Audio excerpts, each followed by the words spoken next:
So MeToo can be divisive. So I'm going to tell you exactly where I stand on this issue because I'm going to take sides.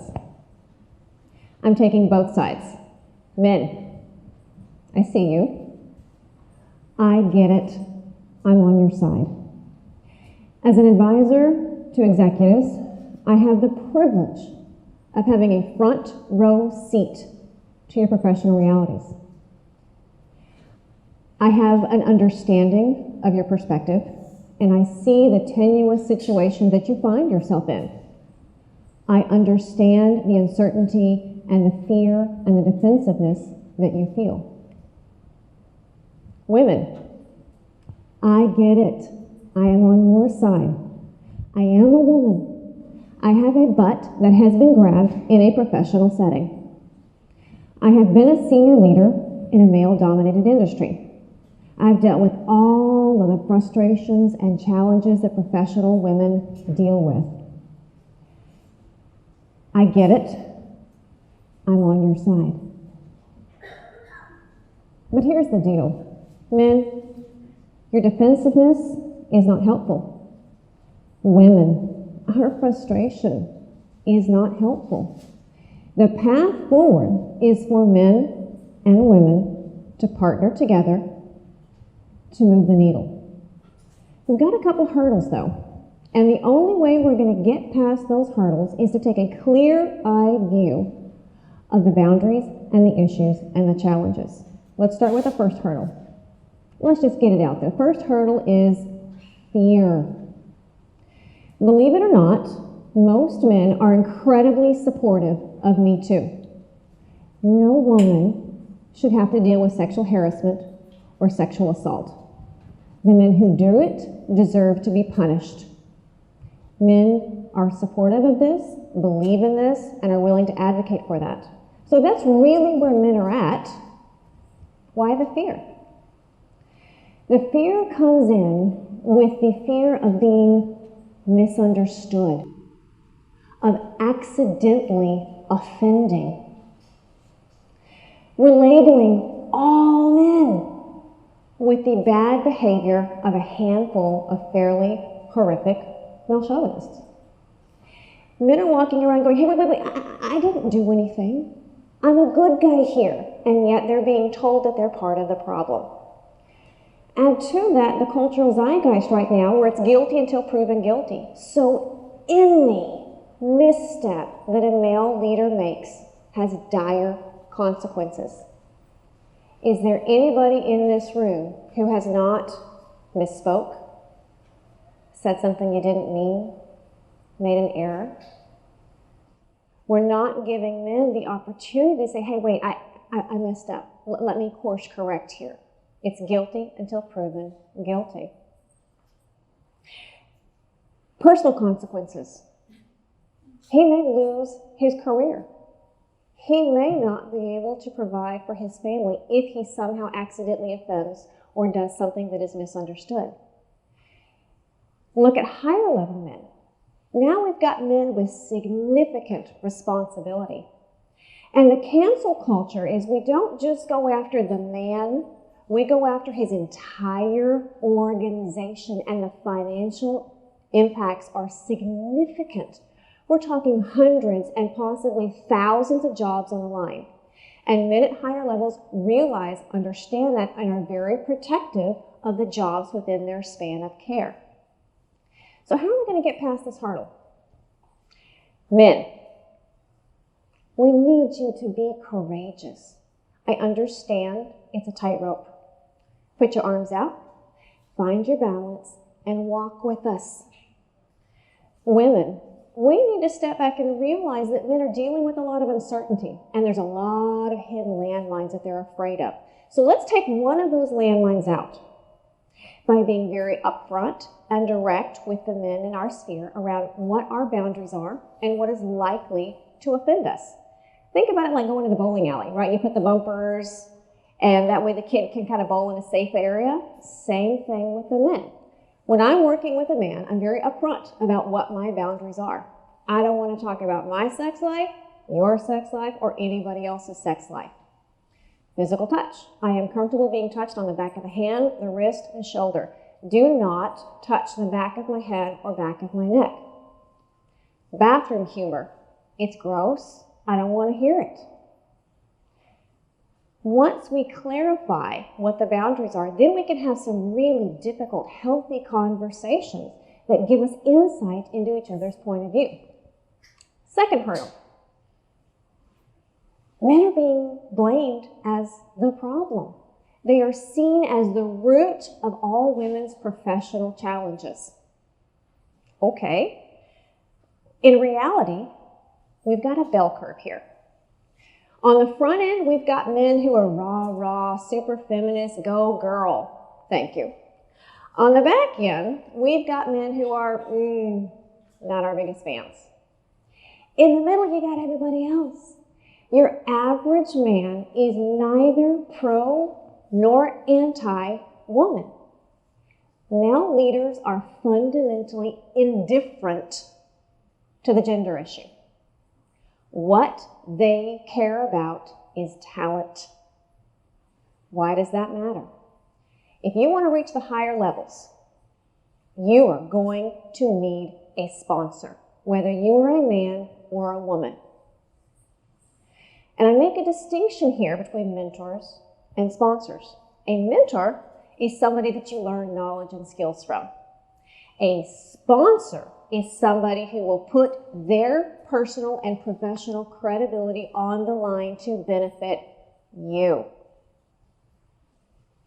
When you look at the pool of potential sponsors, statistically speaking, it's more than likely going to be a man.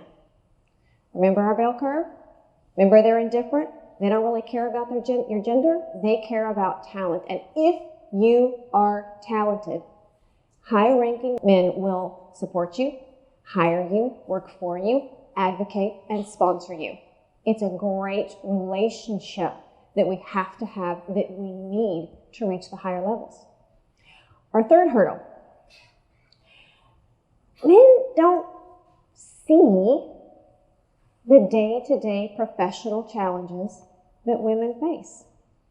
MeToo has put such a hyper-focus on sexual discrimination, sexual harassment, those types of issues, that the day-to-day problems that your average female leader faces aren't seen.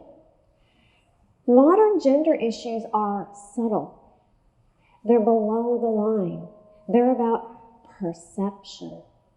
You talk to any female leader and they will share with you shockingly similar stories and frustrations. It's about mental models.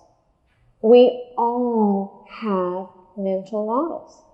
And anything that is counter to that mental model makes us uncomfortable. Women in power tend to be counter to the mental models that many of us, men and women, have. And that alters the perception that we have of women in power. And it's not usually altered in a good way. Men are willing to sponsor us. But men don't see the subtle challenges. They see the big MeToo challenges. There was a time when women could only be nurses, secretaries, teachers. We can now be CEOs, astronauts, engineers. So men can look and think, you know what? Check, not a problem. There was a time when opportunity was very limited. You walked in and the only people were men, and maybe one, maybe two women in a business environment. You look around most corporate environments now, we see women above, we see women beside, we see women below. Check, not a problem. All right, motherhood. There was a time when you had a baby, you had to leave the workforce. We now have maternity leave, on-site childcare, nursing rooms in most facilities. So men can think, okay, sure, not a problem. Sexual harassment, not on my watch, not gonna happen here. Check, not a problem. This lulls men into a false sense of security, feeling like, you know what, our organization, We don't have gender challenges here. We've got these issues lit. We're good to go. The problem is, we're missing the day-to-day challenges, the day-to-day problems that are holding women back from successful high-level corporate roles. How are we going to tackle this hurdle? Men, need you to look past what you see. Because you're not seeing what's really out there. I've been married for 22 years, and I've got a pretty healthy marriage, most days anyway. But early on in my marriage, I had to come to terms with the fact that my husband adored me. My husband loved me. My husband wanted nothing more than to make me happy. But when I walked through the department store and I put my hand on the scarf and said, "Oh, this is pretty," that was my way of telling him I wanted that for Christmas. No clue. Men struggle with subtlety. And so I had to come to the time where I was much more clear about what it is that I needed and what it is that I want. Women, we need to do the same thing with men. We have to be very clear and upfront. Stop generalizing around misogyny and patriarchy. Men don't know what to do with that. Give them specific gender challenges that you're facing and tell him specifically how he can support and advocate for you. Men. A lot of people say, "Oh, when I see something, I say something," and it's great. But you're not going to see the subtle issues. It's not really part of your DNA. So take the time to step back and learn about the day-to-day gender challenges women are facing. I tend to cluster and categorize them around 11 different groupings, such as the likability tightrope. Women who are really well-liked aren't necessarily seen as powerful. And women who are seen as powerful probably are not well-liked. The salary catch-22. When women negotiate our salary, we get equal pay. But we're oftentimes seen as greedy. Ambition. Women are frequently misdiagnosed as lacking ambition. Because when you talk with women about what are your career aspirations, many women will say, "I'm not really interested in the next title or the next salary." Because what women are interested in is impact. They want power to have a greater impact. But that's not seen as wanting it. And so they're put to the side when it comes to high potential selection. All of this is workable. Men are willing to be our allies. Women, we need men as our allies. We have to get more concrete about what it is that we need. The key to change is awareness. Because when one man and one woman partner together, we can positively impact the advancement of all women.